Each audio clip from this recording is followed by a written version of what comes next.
आज हम लोग एक्सरसाइज 7.2 कोऑर्डिनेट ज्योमेट्री का निखिल भैया और देवांश भैया की मदद से यूट्यूब पे ये पहला वीडियो डाल रहा हूँ। एक्सरसाइज 7.2 आज ये असल में सेक्शन फार्मूला, ठीक है। सेक्शन का मतलब क्या होता है? सेक्शन का मतलब क्या होता है बताइए आप लोग। हाँ, पार्ट, हिस्सा, बांटना। जैसे ये एक लाइन है और मान लीजिए इस पॉइंट का कोऑर्डिनेट कुछ भी मान लीजिए 4 और 7 है, ठीक है। और इस पॉइंट का कोऑर्डिनेट मान लीजिए 3 और 9 है, ठीक है। अब तक हम लोग 7.1 में क्या पढ़े कि यहाँ से लेकर यहाँ तक की दूरी क्या होगी, जिसके लिए हम लोग डिस्टेंस फार्मूला यूज़ करते थे। हाँ, अब हम लोग पढ़ेंगे कि इस पॉइंट और इस पॉइंट को अगर हम मान लीजिए यहाँ से काटना चाहें तो ये किस पॉइंट पे हम भाई अपना चाकू तलवार चाहे जो भी लगाना है लगा दिया जाए कि ये यहाँ से कट जाए, ठीक है। तो आपको मान लीजिए क्वेश्चन है कि एक पॉइंट ए 4,7 है और दूसरे पॉइंट बी का कोऑर्डिनेट 3,9 है। तो आप बताइए उस पॉइंट सी का कोऑर्डिनेट जो इस लाइन को ए और बी को मिलाने वाली लाइन को 3:4 में बांट रही है, ठीक है। अब मेरी बात समझिए, जिस पॉइंट को आपको निकालना है उसके कोऑर्डिनेट को हम लोग x और y कहते हैं, ठीक है, क्लियर। अब x को निकालने का जो फार्मूला होता है जिसको हम लोग सेक्शन फार्मूला कह रहे हैं वो होता है m1 x2 plus m2 x1 whole बटा m1 प्लस m2, ठीक। यहाँ x1 x2 कौन है?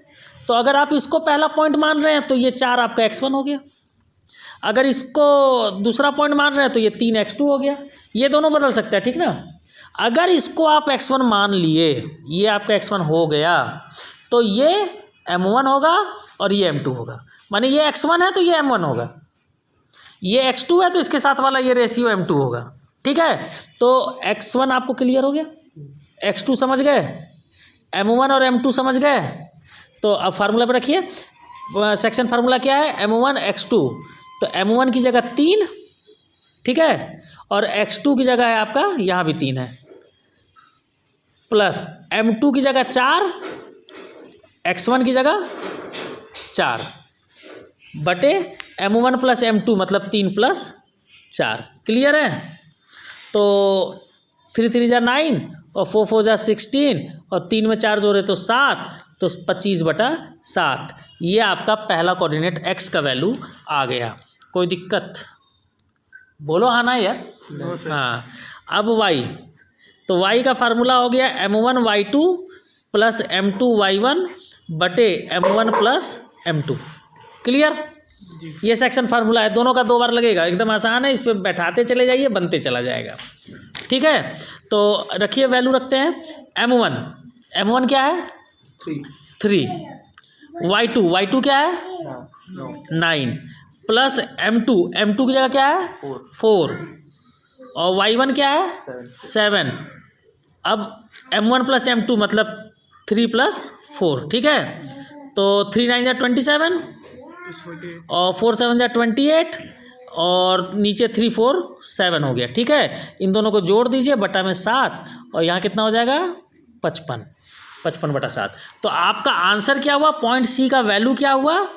मतलब कोऑर्डिनेट ऑफ पॉइंट सी कितना आ गया? 25/7 x का वैल्यू है, 25/7 x का वैल्यू है और y का वैल्यू है 55/7। कोई दिक्कत नहीं। अब मेरी बात सुनिए, अब हम लोग सवाल पे आते हैं। 10 सवाल है, 10 बच्चा वाला है। Find the coordinate of the point. आपको कोऑर्डिनेट पूछ रहा है उस पॉइंट का विच डिवाइड द जॉइन ऑफ -1,7 -1,7 कोई पॉइंट है, ठीक है, एंड 4, -3 और 4, -3 कोई पॉइंट है, ठीक है। इन दोनों को ज्वाइन करने वाले लाइन के को जो 2:3 में बांट रहा है उसका कोऑर्डिनेट पूछ रहा है। मतलब यह 2:3 में, यहाँ पे मान लेते हैं ये 0.2:3 में बट रहा है। जैसे ये ए है, एक ए अपने से मान लिए, ए का वैल्यू है -1,7 और बी का वैल्यू है 4, -3, ठीक है।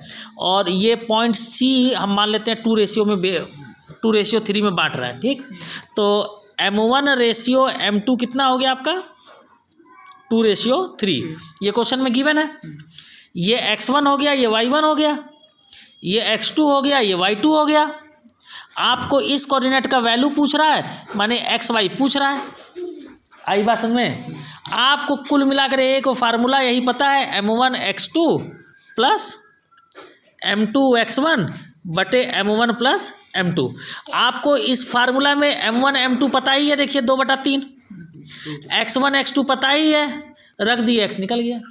फिर आप y का फार्मूला लगाइए, M1 y2 plus M2 y1 बटे M1 प्लस M2। तो M1 M2 आपको पता ही है 2/3, y1 और y2 7 और -3 पता ही चल गया, क्वेश्चन में दिया है, रख दीजिए, बन जाएगा। कुल मिलाकर 1 से 10 नंबर तक में जितने भी सवाल हैं वो आपको यही में घुमा के रखेगा। मतलब कभी कभी क्या करेगा, ये बीच वाला कोऑर्डिनेट दे देगा, माने ये बड़ा x का वैल्यू दे देगा और बड़ा y का वैल्यू दे देगा, यहाँ वैल्यू गायब कर देगा, a या b लिख देगा, ठीक है। तो आप यहाँ पे वैल्यू दे देगा तो इसका वैल्यू पुट कर दीजिए, जो गायब कर दिया उसके जगह x2 या x1 जो भी गायब किया उसके जगह वो x2 रहने दीजिए, सॉल्व कर दीजिए, बन जाएगा। इससे आगे बढ़ के कहीं कुछ नहीं होगा, ठीक है। हाँ, एक ही फार्मूला।